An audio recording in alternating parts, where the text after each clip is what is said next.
मेहरारू के तो अपन पति ही सब कुछ होखेला ना। बाकी यदि ओकर पति ओकरा साथे ना रहे तो मेहरारू बेचारी कैसे जी। अरे हमार आशा बेटी कितना समर्पण भाव से अपन पति की पूजा करेली, बाकी एकरा बदले आशा के काम मिलल अपमान और सौतन। ये कहाँ का न्याय बाबा बनी, कहाँ का न्याय। अरे केहू औरत चाहे कि ओकरा जीते जी ओकरे आंगन में सौतन आवे। आशा के काम मिलल अपमान और सौतन। दीदी का भेल दीदी?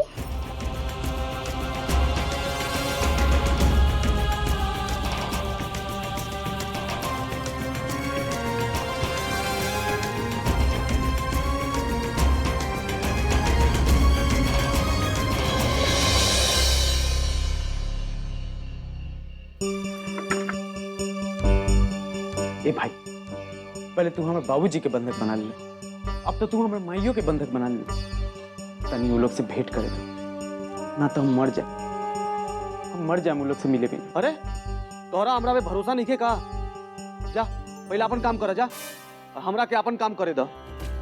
ऊपर से आदेश आई तो तोहरा घरे कलम छोड़ जाई। और हाँ, ये बात केकरो सामने मुंह मत खोलिया, ना तो तोहार माई बाबूजी बचियन ना, बुझला? ना ना भाई, तू ऐसा मत करिए। तू हमारे माई बाबूजी के कुछ मत कर। तू जैसन बोल बन हम वैसे कर। देखा भाई, हमरा जाए से पहले अपन बड़का भैया से बात करे के हो, ऐसे उनका बताए के पड़ी कि हम ब्याह करके आवत है।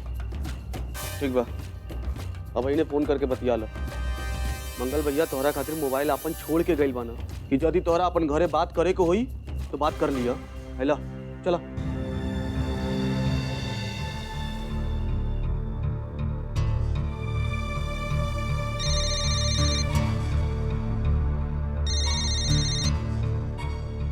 हाँ मंगल बोला। बड़का भैया हम माधव। अरे माधव, कहाँ बड़ा तू? ना फोन ना कोनो खबर। तारा पता भी बा हमनी कितना घबरातन जा? अरे तारा चिंता में कौन हाल हो गइल बा हमनी के, तारा कुछ पता बा? इतना लापरवाह कब से हो गइल तू? तहार गुस्सा ठीक बा बड़का भैया, बाकी हम बड़का भैया। अच्छा छोड़ो ये सब। सबसे पहले ये बताओ तू घरे कब तले आ रहल बड़ा? हमनी के तार इंतजार करते जा। बड़का भैया तारा के वो खबर देवे के बा। हाँ बोलो ना। बड़का भैया तारा अनुमति के बिना हम ब्याह कर लेंगे। नाराज मत होइए बड़का भैया, नाराज मत होइए। देखा तू कोनो गलत नहीं कर माधव। ना भैया ना, ये बिया हमारे पसंद के नहीं के भाई, बल्कि हमरा जोर जबरदस्ती करके धर पकड़ के हमारे बियाह कराल गइल बा। भैया हम अभी तक ले ओकरा मुंह नहीं के देख जेकरा से हमारे बियाह भइल बा। अरे बुड़बक, तारा अपना पत्नी के मुंह तो देख ले चाहिए। तू बेचारी कौन कसूर बा? भैया हम का करें, हमारे माई बाबूजी के लोग बंधक बनेले, यही से हम बेचैन बने। भैया जानते हो का कहता लोग तू माई बाबूजी के छोड़ के अपन घर चल जा। भैया कैसे मुमकिन बा? हम अपन माई बाबूजी के छोड़ के घर कैसे आए भैया, तो वे बताइए। ठीक बा। देखा तू कोनो बात की चिंता मत कर। सबसे पहले तू घर आ जा, फिर हम चाचा चाची के आराम से छुड़ा ले। अरे तहार माई बाबूजी हमार माई बाबूजी बालो, हमरो फर्ज बनता कि ना, बुझाइल? बाकी बड़का भैया हम चंदा के का जवाब दे? देखो माधव, हमरो के तारा के बताओ खातिर बहुत कुछ बा, लेकिन सारा बात फोन पर नहीं हो सकेला। तू पहले जल्दी से आ जा, फिर हमनी के मिल के मुसीबत का सामना कर जाए। ठीक बा? का भाई भैया? देखो बाबू, तू पहले आ जा घरे, फिर हम बतियाए। ठीक बा?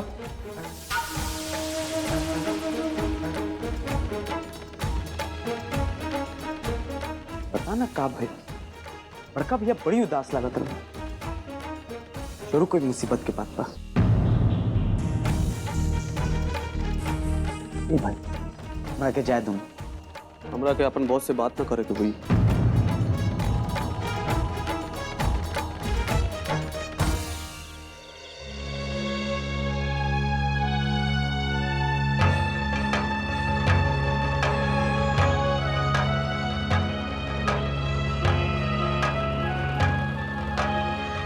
नेकी दुल्हन, आज त्योहार और निर्भय के जीवन के ब्याहता जीवन के पहला रात बा। जौन बात तोहार माई समझैतिन वो आज हम समझा रहल बानी। हमो तोहार माई जैसन बानी नु। देखा नेकी दुल्हन, एक औरत के यह कर्तव्य होला कि वो आपन पति के हर हाल में और हर तरह से खुश रखे। एक औरत के यह कर्तव्य होला कि वो आपन पति के हर हाल में और हर तरह से खुश रखे। और इस ससुरारी में सब जना से आदर से बात करे। एक आदर्श मेहरारू उहे होली जकरा गोड़ घरे से कबहू बाहर न निकले, बाहर निकले तो ओकर अर्थी। एह में औरत के इज्जत बा। हाँ रुका निर्भय, अब इन भीतर मत जा। का है? अरे तोहार कमरा फिर से सुमन सजा रहल बिया। अरे हम एगो पंडित जी से बात करनी तो वो कहलन कि आज तोहार और चंदा के जीवन शुरू करे के शुभ मुहूर्त बा। हाँ तो फिर 1 महीना बाद बा। तो हम सुमन से कहनी कि आज ही हमार बेटा पतोह के संबंध शुरू करवा दो।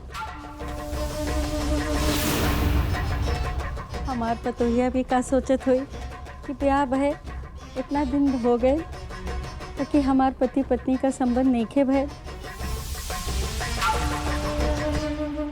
आवा बैठा, सुमन आ जाए तब भीतर चल जाइए। हाँ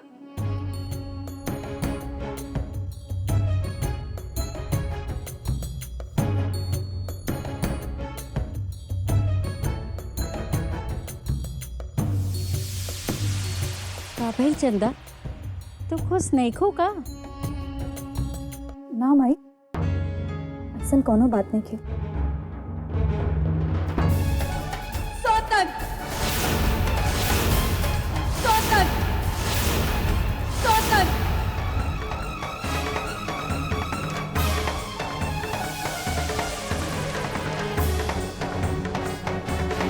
ए नहीं की दुल्हन, जा तो हर कमरा सज गया बा, भीतर जा।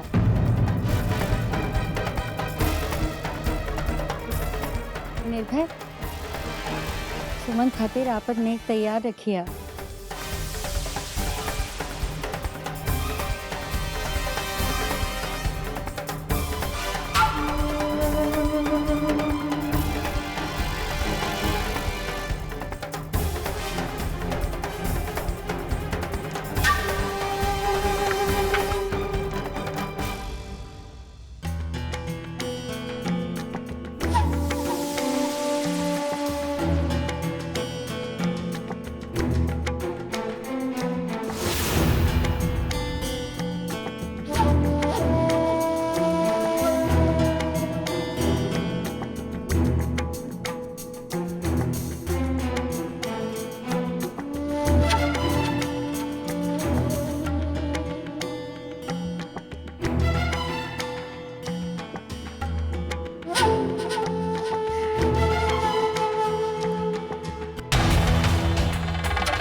हमार साथ तो आज रात पूरा हो ही जाई चंदा रानी।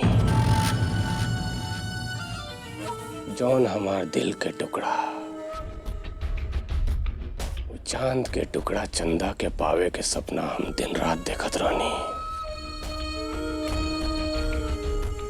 आज रातू हमार हो जाइयान।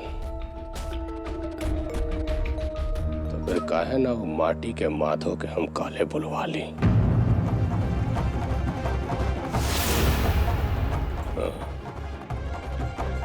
ये ठीक रही।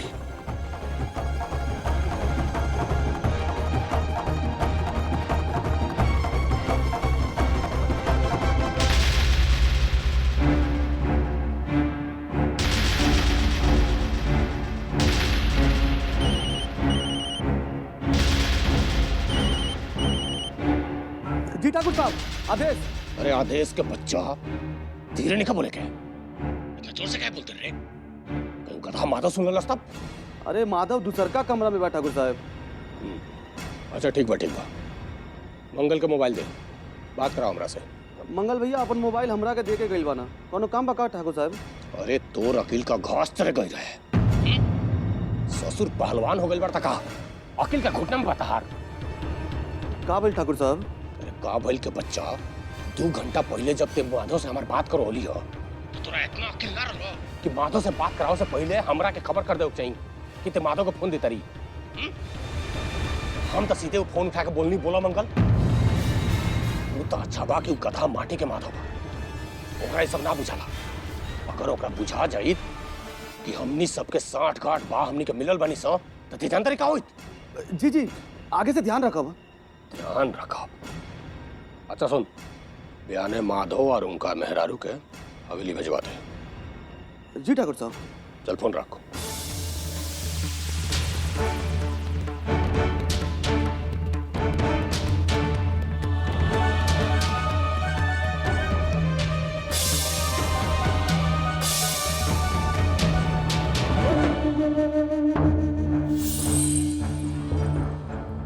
कितना सुंदर गहना बाई। पिंजरा पिंजरे होला, चाहे वो सोने का काहे ना हो। और यदि हमरा के केहू पिंजरा में बंद करे की कोशिश करी नु तो वो बहुते पछताई। काहे से पिंजरा में तोड़ के ना हम भाग जाए। बाकी ऐसा एगो पायल जरूर बनल बा चंदा रानी, जे तहरा के बांध के रख सके। वो निर्भय सिंह के पायल बा, और निर्भय सिंह के पायल के बंधन बहुत मजबूत बा, बहुत मजबूत।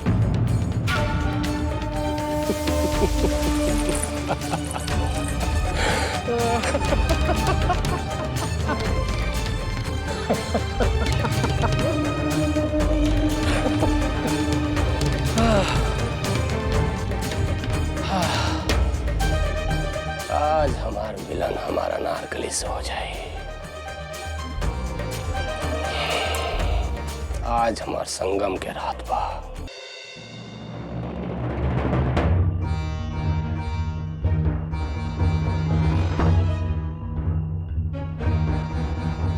आपके बाबूजी के हार्ट का वाल्व खराब हो गया है। बस यूँ समझ लीजिए कि मौत दरवाज़ा नहीं खटखटा रहा है, लेकिन दरवाजे पर आकर खड़ा हो गया है। हमरा चक्कर में बाबूजी के तबीयत खराब हो गई। का करी हम? छोड़ दी का सब ना, क्या अगर सब छोड़ के हम घरे जाए ना, जौन अपराध हम नहीं कैले वही आरोप में पुलिस हमरा के धो के जेल में ठूस दी। अरे दरोगा, इला नया सिम कार्ड, अभी नए नंबर से तू घर बात कर लिया।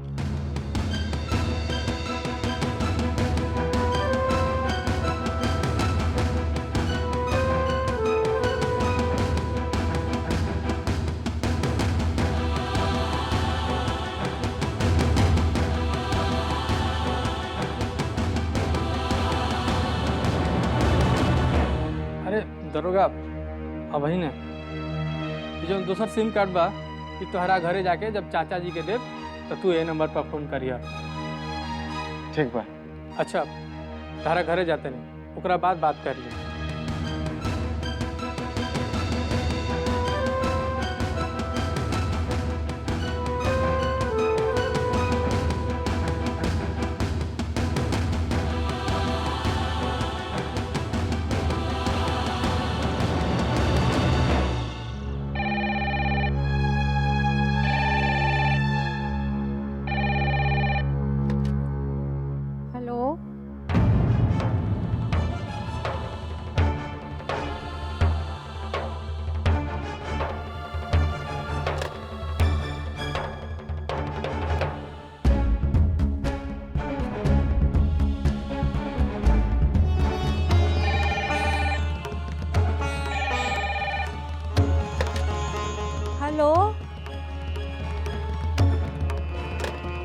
रे माई?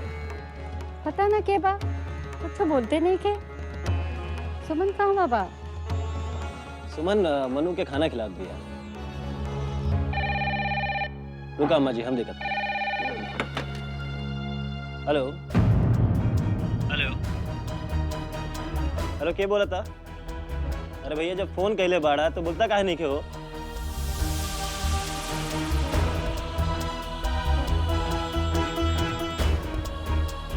रॉन्ग नंबर लगा था।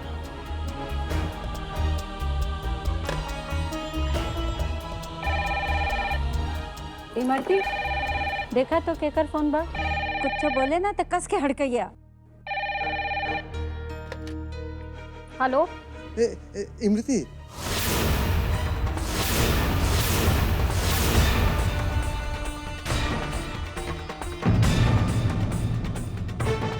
हेलो हेलो हेलो, के बोलत बा? इमरती इमरती, हम दरोगा बोलता नहीं। दीदिया कैसे दे दीदिया? ठकुराई बहुत खर के आवाज आ रहल बा।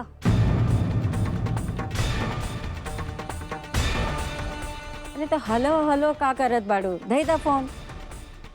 इमरती, हम पूछा कि दीदिया कैसे बिया, और दीदिया कह दिया कि हम सब ठीक ठाक बाटे। ठीक बा, हम ठीक से बानी, चिंता मत करे।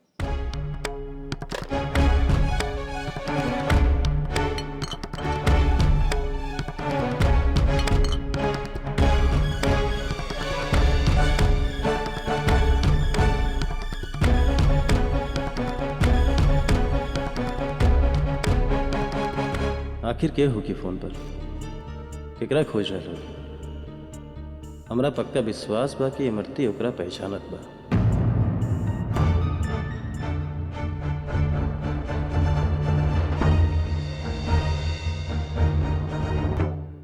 ये हवेली में कुछ ना कुछ घट रहल बा और हमरा पक्का विश्वास बा कि इमरती ओकरा पहचानत बा। काहे कि इमरती फोन रख देलस त फिर फोन नहीं के आइलस, माने कि इमरतियो कोनो खेल खेलत बिया। और हमरा पक्का विश्वास बा कि इमरती ओकरा पहचानत बा। काहे कि इमरती फोन रख देलस त फिर फोन नहीं के आइलस, माने कि इमरतियो कोनो खेल खेलत बिया। ये हवेली में हमरा के केहू पे भरोसा नहीं के, बाकी आशा भौजी पर हमरा पूरा भरोसा बा। उनकरा से बतियाव में अच्छा लागे। चला हुए चल के बैठी धनी।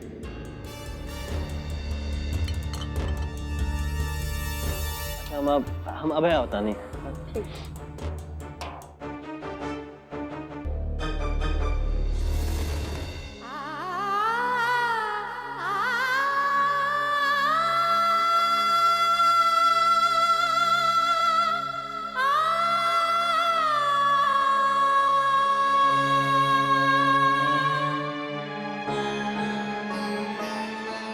भौजी,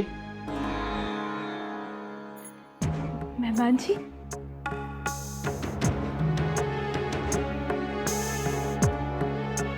मेहमान जी रहुआ एजा? भौजी का भइल? कुछ ना मेहमान जी।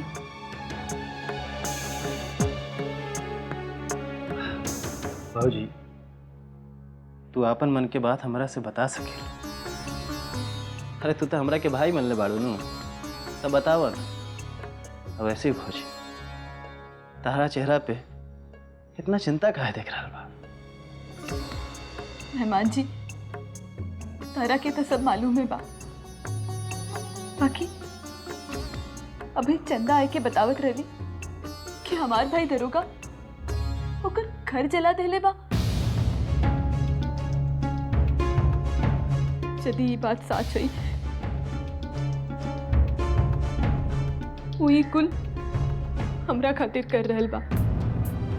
यदि ओकरा के कुछ हो जाए तो हम अपना के कबो माफ ना कर पाए मेहमान जी। ये चक्कर में हम इमरती से कहनी कि तू तनी दरोगा की फोन लगाए के बात कर ले, बाकी अम्मा जी देख लेनी और ये कितना बड़ हंगामा हो गई।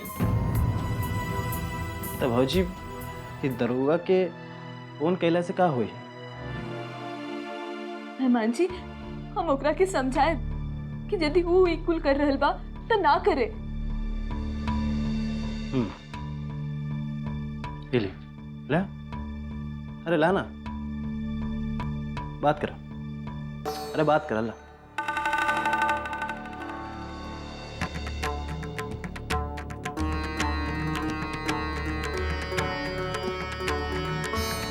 डायल किया गया नंबर इस वक्त स्विच ऑफ है।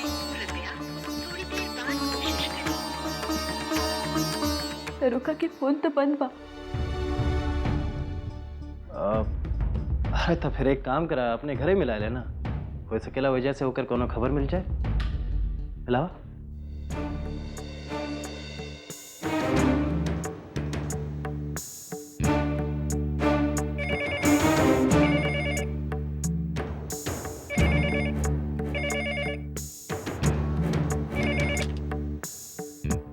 हेलो माई, आशा, कैसन बाड़ू माई? एजा तो सब ठीक बाड़े। बाकी बाकी तू कैसन बाड़े बिटिया? हम अच्छे से बनी। हम तो समझ ली कि अब हमारी बेटी आशा से कब्बो बात ना हो सकी। तो हर बाबूजी भी रात दिन यही चिंता में खुल रहल बाड़न कि दामाद बबुआ के दूसर ब्याह के बाद हमारा आशा बिटिया कैसे राहत होगी। माई, बाबूजी के कहिया कि हम एकदम ठीक बानी। हमरा के ऐसा कोनो तकलीफ नहीं के। अपन माई से कुछ ना छिपावल जाला। माई के सब पता चल जाला कि ओकर कौन बच्चा दुख में बा और कौन सुख में बा।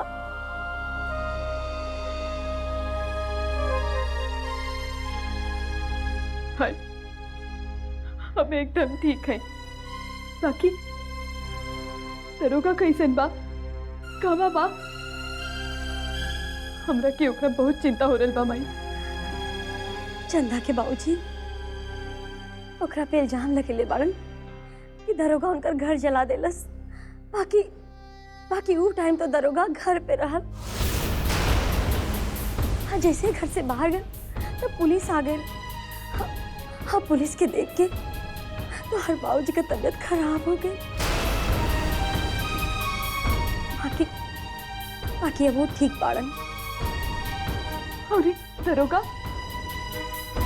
पता नहीं वो कहवा बाड़न।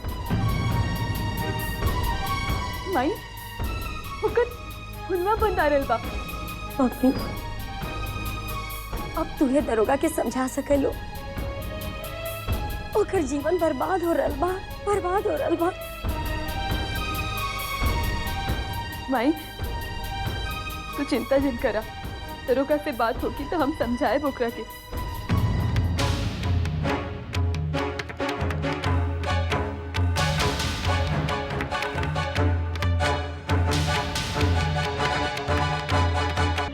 तू चिंता जिन करा। दरोगा से बात होगी तो हम समझाए ओकरा के।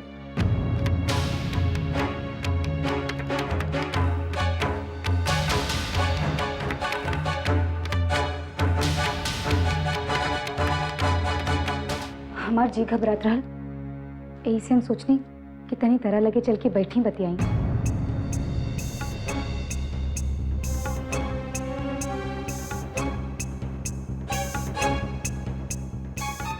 हम बाद में आई का?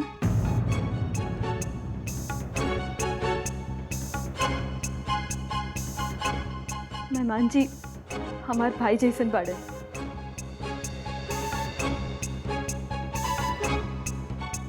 हम इनकरा से कुछ ना छिपाइला। तरह के जौन बात करे के बा तू इनकरो सामने कह सकेली।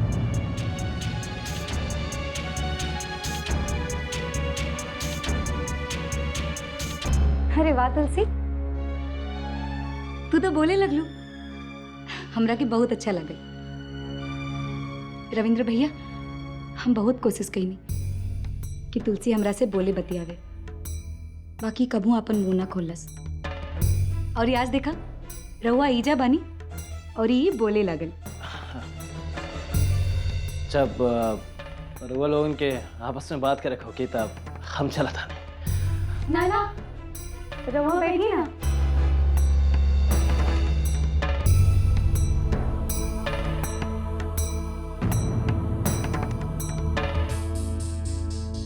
हमरा के कौनो दिक्कत नहीं है, रहुआ बैठी।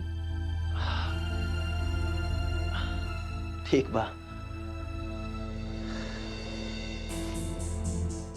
तुलसी, जौन दिन तू बेहोश हो गई रहलू वो दिन माई हमरा से कहली कि अपसगुन हो गई, यही से हम ठाकुर साहब के कमरा में ना सुता।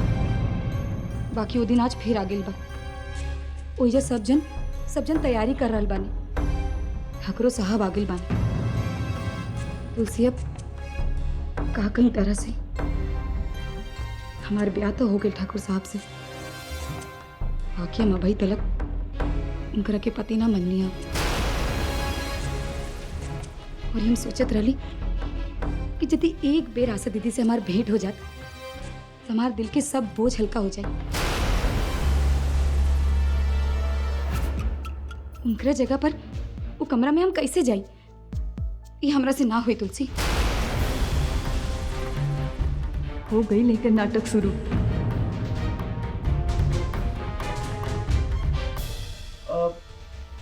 ई तू बार बार तुलसी केकरा कहा था? ऐसे तुलसी के बा ई दामाद जी। ई? हाँ, अरे ही तो निर्भय भैया की पहली पत्नी आशा भौजी बाड़ी।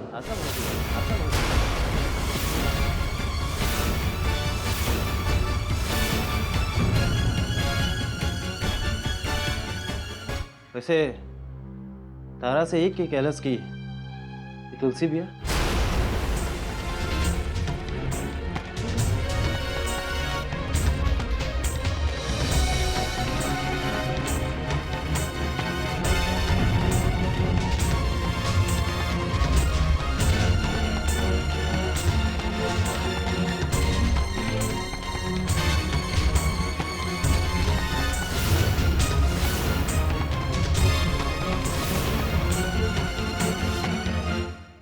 ना भैया, ये आशा दीदी ना हो सकेली। कैसे? जब हम इनकरा से पूछनी इनका नाम तो हमरा के ना बतौली, और यदि आशा दीदी रहती तो एजा कहीं रही, एजा नौकरन के क्वार्टर में। अगर तहरा के हमार बात पे भरोसा नहीं किया तो एजा केहू से पूछ ले, वो सब यह कहलस कि आशा भौजी बाड़ी। हम कितना बेरी माई से पूछनी, सुमन दीदी से पूछनी, इनकरा सामने पूछनी, बाकी क्यों हमरा के ना बताई ना कि ये आशा दीदी बाड़ी। सुमनो ना बतौलस? ना। अच्छा, हमरा के तो चीने लू, हम ये हवेली के दामाद हैं और हम आशा भौजी के तब से जाने ली जब से हमार ब्याह भइल। और हम जौन कहा था नहीं तारा का झूठ लगा था। एक मिनट,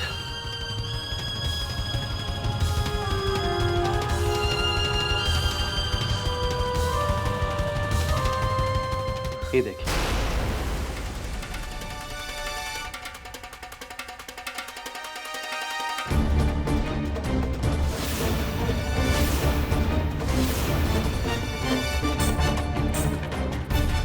अब तो भरोसा भइल कि ना?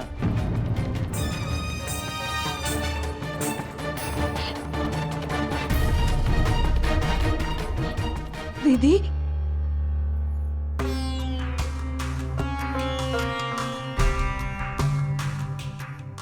दीदी,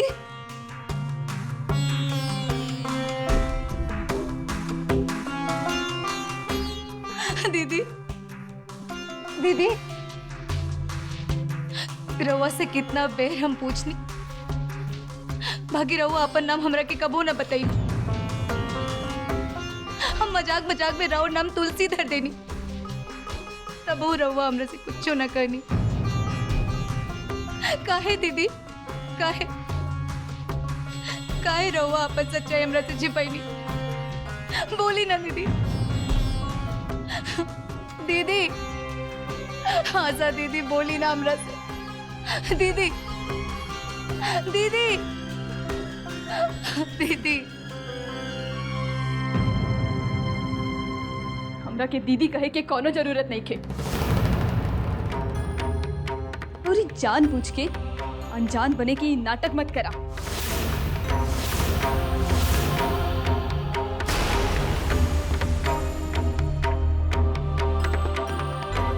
कैसन बात करत बाड़ू दीदी? बहुत बड़की नौटंकी बाज बाड़ी। तहार बाबूजी तो हमरा के खूब अच्छे से पहचाने ले। तो कहूँ तहरा के हमार बारे में कुछ नहीं के बताइने।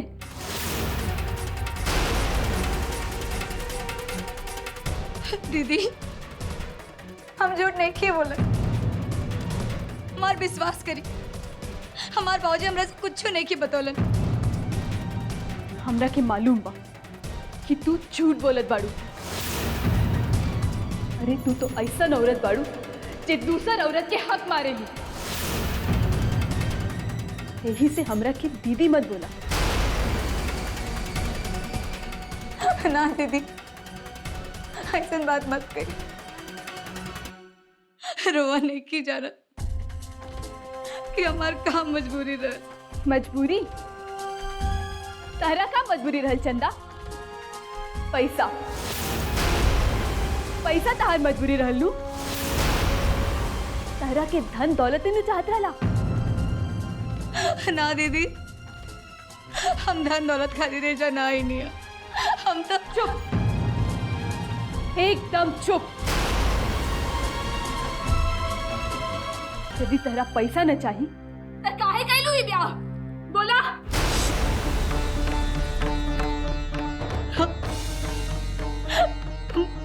कैसे बताई दीदी,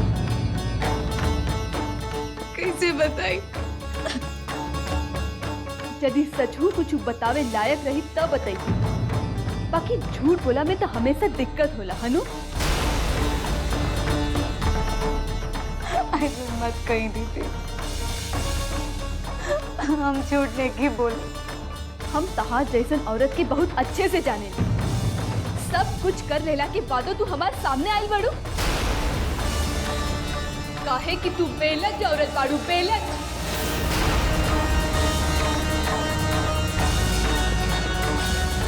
ऐसे मत कहीं दीदी। अरे तरह के हम कुछ का कहब? पूरा तो राम जी बताइए। अरे बेलज औरत, का मिला तरह के हमार घर उजाड़ के? हाँ? चला हट जाए जैसे। हमरा के तरह से कोनो बात ना करे के बा। दीदी, हमरा और घर ना उजड़े दे। तू हमार सुहाग छीन ले लू चंदा। अब का बचल बा उजड़े में? दीदी, एमे हमार कोनो गलती नहीं की। सब गलती बा वो माधव के। माधव हमरा के धोखा दे। और आज हमने दोनों जना के जौन हालत बा, ओकर जिम्मेवार सिर्फ माधव बा। माधव अपन कुकर्म के दोस्त वो बेचारा माधव पर ही मत डाला। दीदी, हमरा के माफ कर दी। हमरा से बहुत बड़का गलती हो गई बा। हमरा के माफ कर दी। अरे ना ना, अब तो तू ही हवेली के ठकुराइन बाड़ी।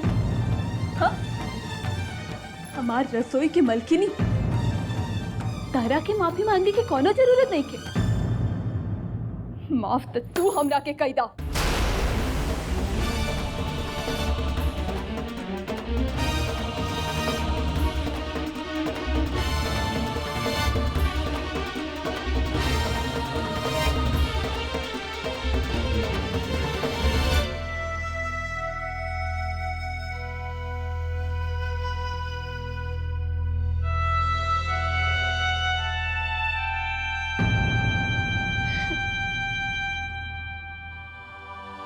देखा हमरा कहते ही नहीं के मालूम कि तू सच बोले ताड़ो कि झूठ।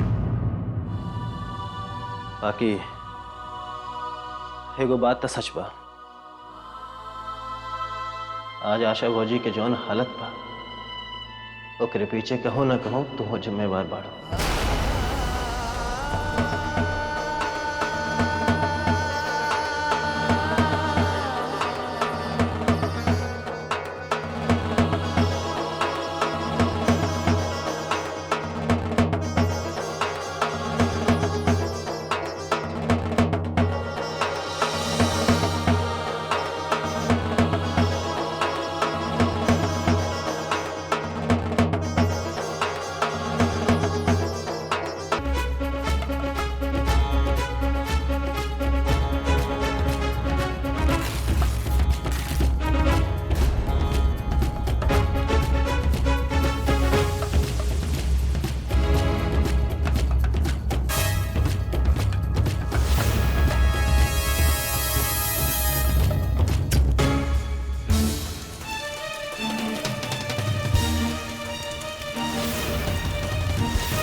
अब यहाँ हमार चंदा के फोटो लागी, हमार दिल के रानी चंदा रानी। मिस्टर एंड मिसेस ठाकुर निर्भय प्रताप सिंह। आज से हमार दाम्पत्य जीवन के शुरुआत हो रहा बा। जौन हम अपना चंदा रानी के पावे के इतना दिन से आस लगौले रानी, आज वो हमार हो जाइए। हमेशा खातिर, जिंदगी भर खातिर। सुन लो बाबूजी, देख रहा बड़ा, सब कुछ धीरे धीरे वैसने हो रहा बा जैसन हम चाहता नहीं। देखा तारा नू, देखा तार सगा औलाद के गोटी कैसे खटाखट खटाखट पीट हो रहा बा। तू तो खुश ना हो बहू, तू तो अपन कुल जायदाद अपन होएला पोता के नाम कर दल। काहे कि तहार अपन सगा औलाद तहारा नजर में शैतान रहे, तो हमहू तहारा होएला पोता के माई ले रही।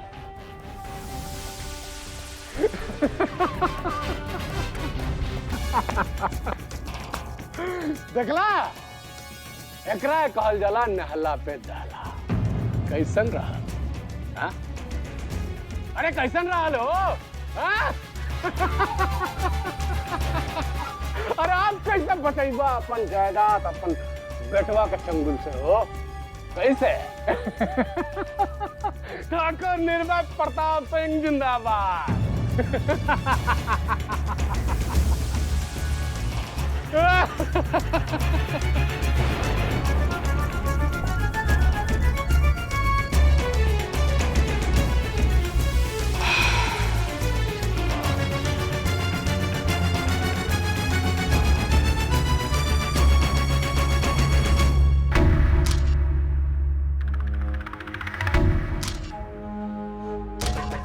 अरे लड्डुओं भी खाला।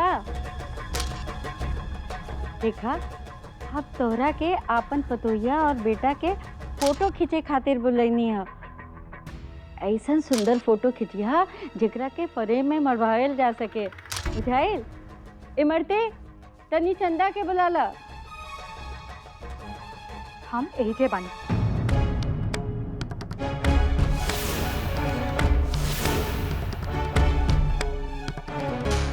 का भाई देखा नहीं कि दुल्हन ये त्योहार और निर्भय के दुल्हा दुल्हन के रूप में फोटो खींचे खातिर आयल बाड़न। हमरा के कोनो फोटो वोटो ना खिंचवाए के बा। कहवा से आ रहल बाड़ू? हम जान गई नहीं कि आशा दीदी के बाड़ी।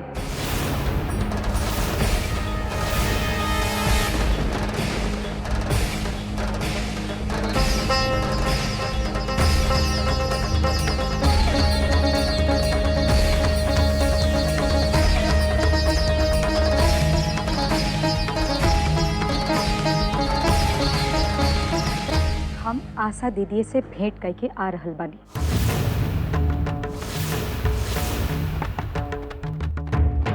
हमरा के देखिए मालूम कि काहे आशा दीदी की सच्चाई हमरा से छिपावल गई बा। बाकी अब कुल सच्चाई सामने आ गई बा और इहो सच्चाई सामने आ गई बा कि ठाकुर साहब से हमार ब्याह में आशा दीदी के कोनो मर्जी ना रहल। हमरा के सब झूठ बतावल गई बा। हमार ब्याह को धोखा बा। नहीं कि दुल्हन हमरा के माफ कर दी माई। बाकी हमरा के पूछे के पड़ी कि हमरा साथे कुल काहे कइल गई। तो हमरा पे आरोप लगा रहल बाड़ू। आशा जम कहले ओकरा बात पे तोरा के भरोसा बा, बाकी हमार बात पे तोरा के भरोसा ना हो। इमरती जी ठकुराइन। ले जा अपन नहीं की ठकुराइन के निर्भय के कमरा में। ना माई, ठाकुर साहब के कमरा में अब हम ना आशा दीदी रह। ये उनकर कमरा बा, हमार ना। एगो सुहागन के हम सेज ना सजा। एगो औरत होके दूसर औरत के हक मारला पाप होला माई, पाप। और एगो पाप के हम भागीदार ना बना। तब भलाओ रविंदर भैया के जौन समय पर आके ई कुल झूठ पर से पर्दा हटा देलन।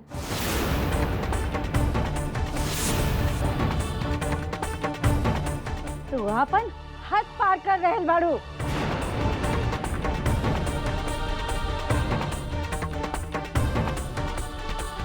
हमार हद अब हम खुद तय करें। आज से हम ओहिजे रहत जहाँ आशा दीदी रहत दिया, नौकरन के क्वार्टर पर।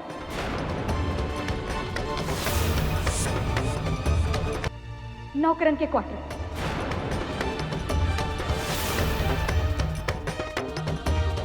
काहे से ई बिया उनकर सहमति से नहीं खे भाई, तो हमारे ठाकुर साहब के कमरा में जाके कोनो सवाल नहीं खे माई।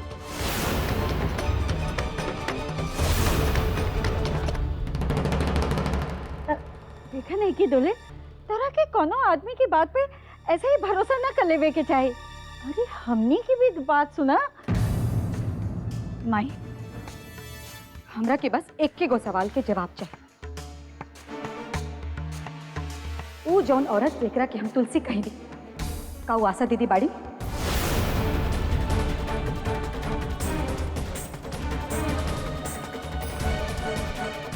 माई,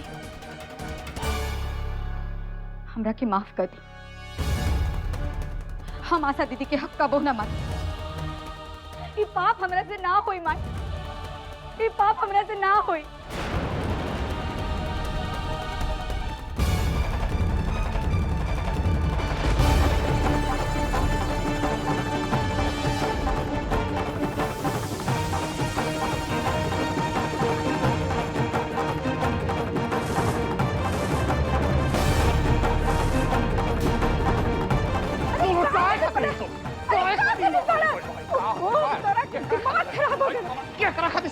फूल फूल केकरा खुशी में रखल बा?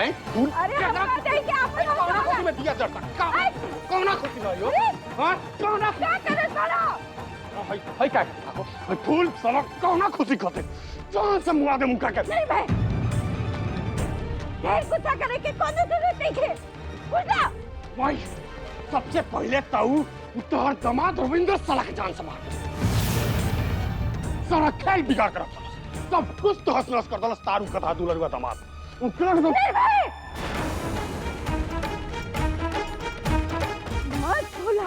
मत बोला कि वो तोहार बहन के पति बा। तोहार बहन के जिंदगी ओकरा साथे जुड़ल बा। अरे त का जरूरत है उस साला का सच्चाई को लेके? ओकरा पेट में ओकरा बात ना पचला का? भाई ओकरा के निकाले ही जैसे।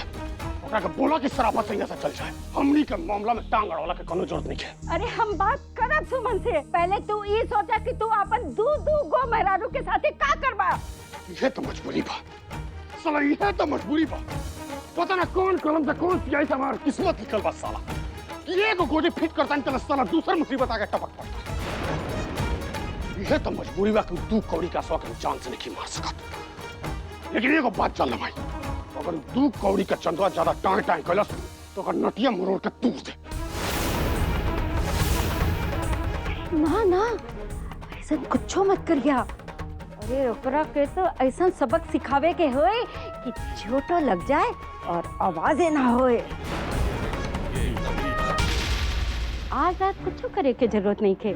तू बिहाने चंदा से बात करिया। अभी हमरा पास एगो और ही मोहरा बा, राम खिलावन।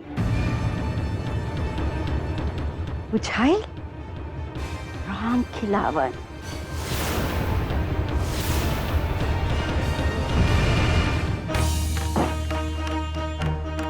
दीदी बाबूजी कहाँ बड़न? सजिया बेरा बाहर गए रहने, बाकी अभी ने तलक नहीं ख्याल दीदी।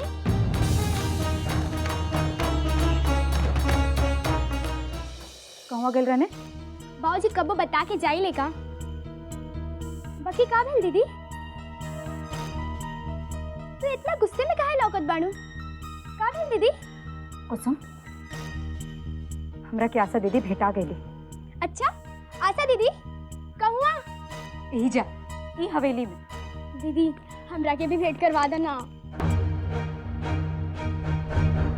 तू जानत नहीं को कुसुम, वो जौन तुलसी बाड़ी नु उहे आशा दीदी बाड़ी। और ये बात बाबूजी के पता रहल। यही समय जा आयल बानी उनकरा से पूछे खातिर कि काहे वो हमरा के बात ना बतौलन। कहूं शराब पी गल बन गया। हमरा के नहीं के मालूम दीदी, बाकी तो इतना गुस्सा मत करो। हमरा के तो गुस्सा से बहुत डर लागता।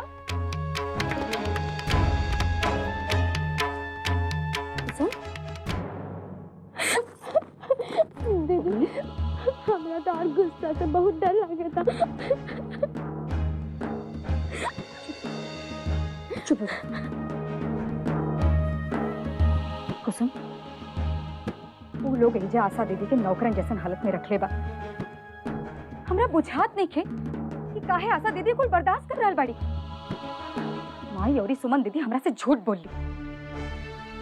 कुसुम, हम ई सोच रहल बानी ई कैसन हवेली बा और कौन कौन रहस्य एजा अभी छिपल बा। के बाबूजी से अभी भेंट करला बहुत जरूरी बा कुसुम। तरह के ढेर चिंता करे के जरूरत नहीं है। तू सूझ जा।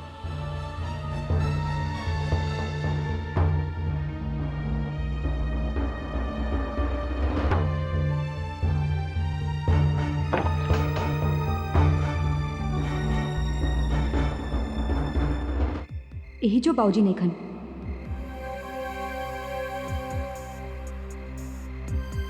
चल के दरबान से पूछे था नहीं।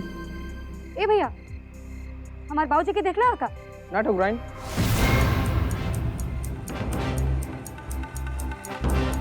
हम ठकुराइन नहीं की। ठकुराइन बड़ी आशा दीदी। कौन? आशा दीदी।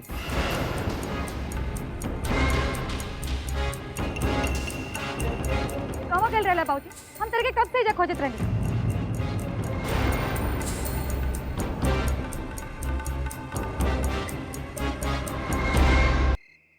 रविंद्र भैया, हमरा के माफ कर दी। हमरा के लागल कि बाबूजी बाड़न।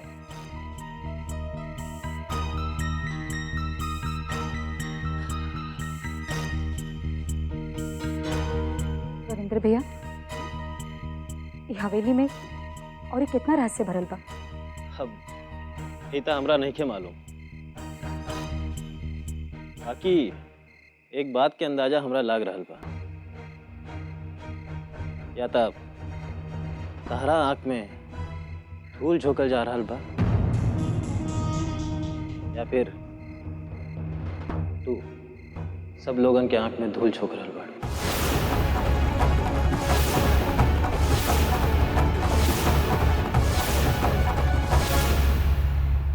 भैया, हमरा पर ही भरोसा नहीं के। अब तो एजा हमरा के केहू पे भरोसा नहीं के।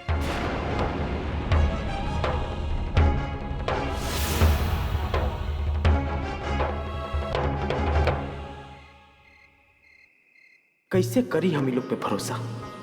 का पता इन्ने हम हवेली में गए नहीं और कहीं उनने हमारे माई बाबूजी के साथ कुछ कर देने तो ना, हम अपन माई बाबूजी से मिले बिना ना हम कहीं ना जाए।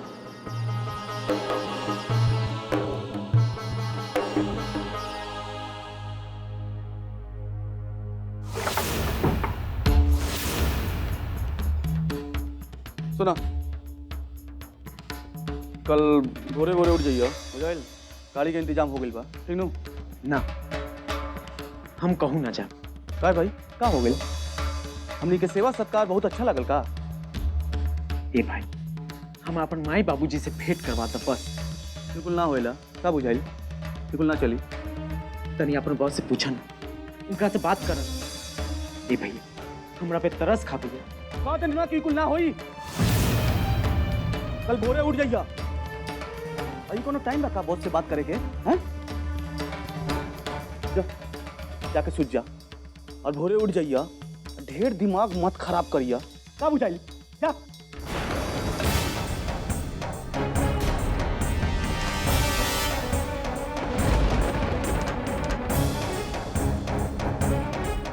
मार दी बोल, मार दी तो रही जा। देख हमारे माई बाबूजी के आगे ना हमारे अपन जान के कोई चिंता नहीं है। ऐसे ज्यादा आवाज कर दे ना इनसे ठोक दे। का बुझ बोल। देखा माधव, देख तू हमरा जो कही तो हम सब कही ऐसा करते। तू खाली हमारे माई बाबूजी से भेंट करा तब बस। देखा माधव, बाकी हमरा के नहीं के मालूम तार माई बाबूजी कहाँ बाना, सब कहता नहीं। चल अपन बाप से पूछ। माधव ये ठीक नहीं था करत तुम। पूछू मंगल, अब कहते ही पूछ।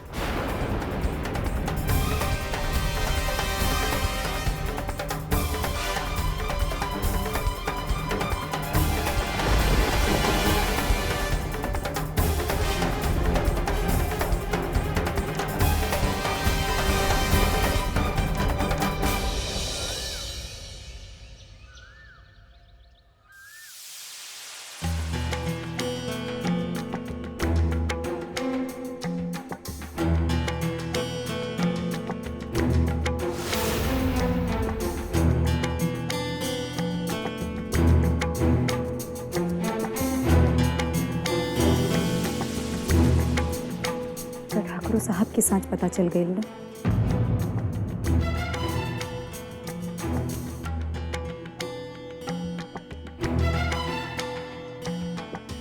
ठाकुर साहब रउआ हमरा खातिर और हमार परिवार के खातिर जौन कैले बानी ओकर एहसान हम कबहू ना चुका पाए। आज हमार दिल बहुत दुखी हो रहल बा। काहे कि माई और सुमन दीदी हमरा से सच्चाई छिपाई। उनकरे के बतावे की चाहत रहली कि आशा दीदी के बाड़ी। बियाह के टाइम पर ही माई हमरा से कहली कि ई बियाह आशा दीदी के मर्जी से हो रहल बा। बाकी हमरा के आज मालूम पड़ा कि आशा दीदी के तो मालूम हो न रहल। काहे काहे ठाकुर साहब राउर माई और सुमन दीदी हमरा संगे ऐसा खेल खेल ली। देखो तू इस समय बहुत गुस्सा में बाड़ू। हमरा नहीं के बुझात कि तू इस समय हमनी के बात पर विश्वास करबो कि ना। ठाकुर साहब यदि ई हवेली में इंसानियत बचल बा तो राउर कारण। यदि हमरा के राउर बात पर विश्वास नहीं के रही हम एजा काहे आईती। तो सुनो, ये असली खेल आशा खेलने वाली।